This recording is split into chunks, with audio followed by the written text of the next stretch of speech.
Greetings everyone.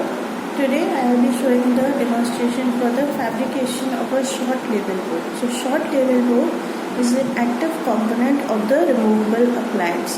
It has three parts: the horizontal bow portion, the vertical loop and the retentive arm.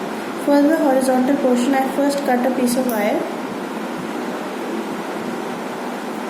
and then I will fabricate it in the shape of a arch wire.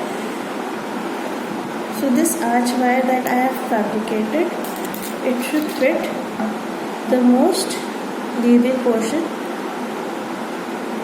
of the anterior teeth. So the short label bow, it extends from the canine to canine region. So as you can see, when I fabricated it, so the wire is touching the label portion of the centrals, that also of the canine, like this. Okay, now the next step we have to make is the second part, that is the vertical loops. So before moving on to the vertical loops, the most important thing when fabricating the label bows is to mark your midline.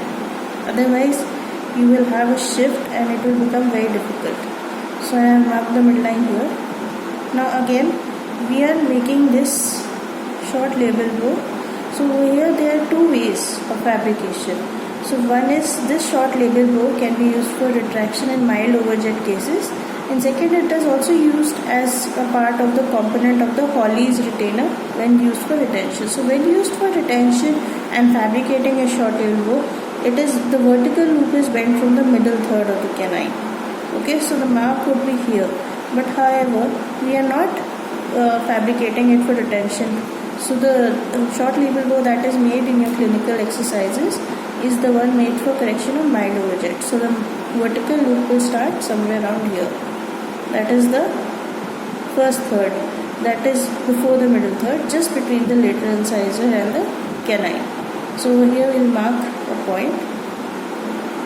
You can mark it on both sides. Now the thing about label bows and Adams clasp is both of them we require that both the fabrication should be done simultaneously on each side. Otherwise we can have a discrepancy at the end. So at the point that I have marked, I will make a 90-degree bend downward. Okay. So now you can see there is a slight curvature because as I had fabricated the wire in an arch form, so I will just straighten this wire.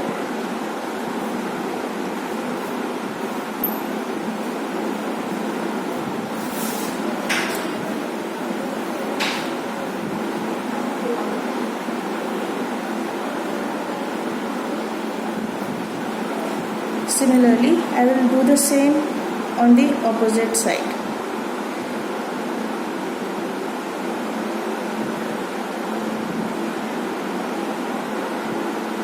Make a 90-degree bend.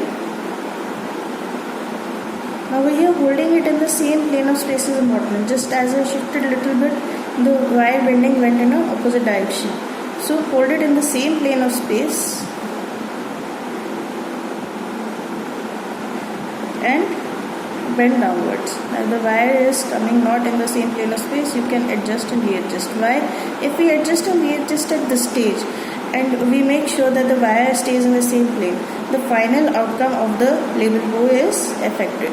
So mostly when we are fabricating, all of you will be fabricating for the exam, so you spend a lot of time on fabrication of the label bow. So if these initial steps are taken care of, then you will not face such problem at the end.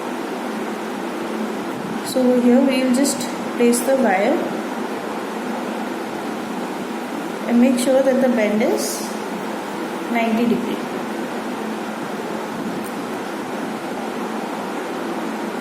Okay, I'll just place it down and check. So it's almost in the same plane. Right? Now I have to place it on the surface. And see, from here I have marked till here. Now over here where this horizontal portion of the bow should lie, if you make it in this part, this is the middle third.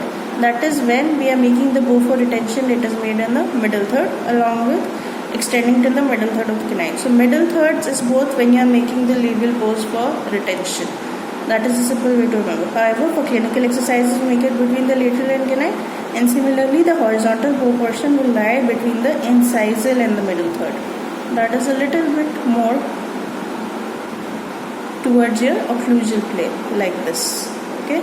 So now what we have to see, the second step is marking or making the vertical loops. So making the vertical loops always lie, the U-loop will always lie about 2 mm below the gingiva. So I will mark a point here, and mark a point here, about 2 mm below the gingiva. This is where I expect the vertical loops to come out to be. And while making the vertical loops, we also have to make sure that we are making the vertical loops in a manner that the soft tissue or the frenulum and all are not affected. Some impingement or discomfort do not come to the patient. So I have taken, and in this manner I am measuring. Okay. So now I will be making a mark over here. I made a mark to measure the length of the vertical loops. How do I make this vertical loop? I will be bending the loop with the help of the universal pi. At the base I will place it, and I will just curve this around the base of the line. I am just doing it partially because I want to check. Checking and rechecking, as I mentioned in my other videos, is an important part of wire bending, especially when you are just starting out with your wire bending exercises. So I will just partially fabricate it so I can just recheck. Right, this is how it's coming, just about here, about the mark that I have placed. So I know I am going in a right manner. Next step is to make a proper fabrication of the other side also. Now when fabricating on the other side, we have to make sure that this angle remains at a 90, because it will have a tendency to open as the readjustments go along.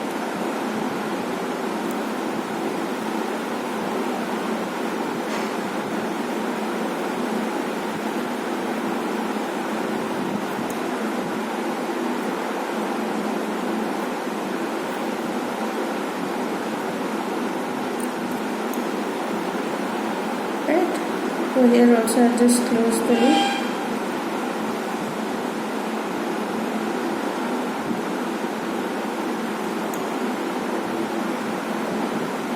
See. So here also when we see the curvature, this arm seems a little bit out. Right? I'll just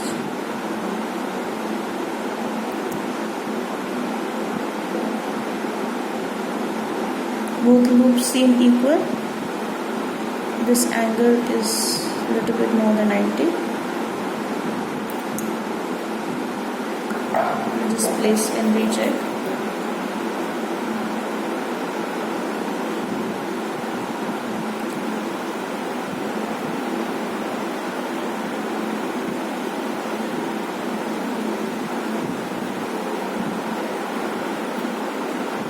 So that seems about right to me. Little bit loops are further down. So if you feel the loops are short or are longer, you can always open. And in case if you make the loop completely, you can never readjust and the wire will have a tendency to break. That is why we do. This is how you will readjust also. That is why we make partial bends.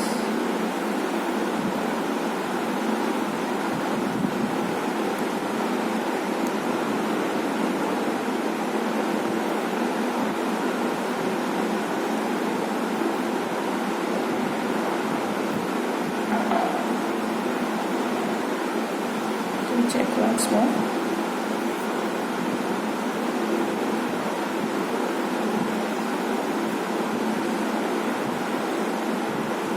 So as the midline is dissipated, little bit difficulty, right? If we have the midline, we can check furthermore easily. Now the third step is making the retentive arms. So for the retentive arms, just like in any other appliance, you hold it into place. like this is the position. You hold it into place.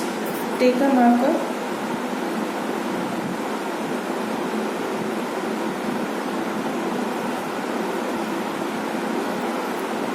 And mark the incidental point.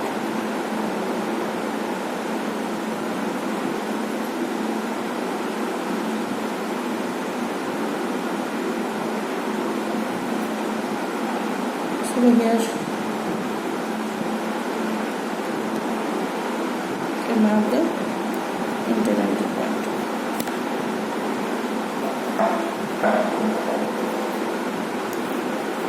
You need to bend inwards. Over here also you can do bending on both sides, recheck and then make your tags. Now just cut off the excess wire.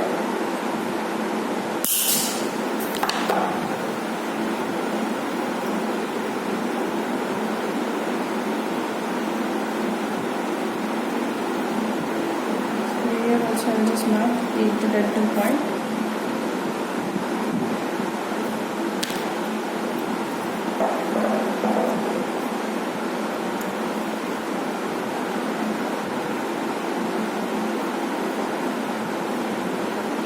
Cut off the excess wire.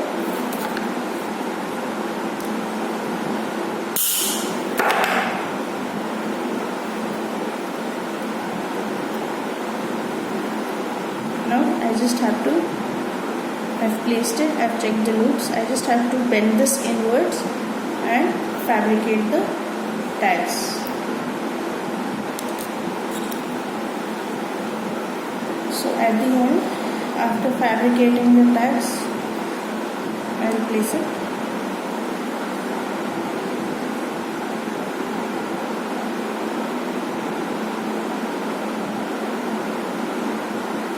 So it has turned out like this. So you can, there are three parts. You can see the the horizontal bow portion, the vertical loops over here, and the retentive arms.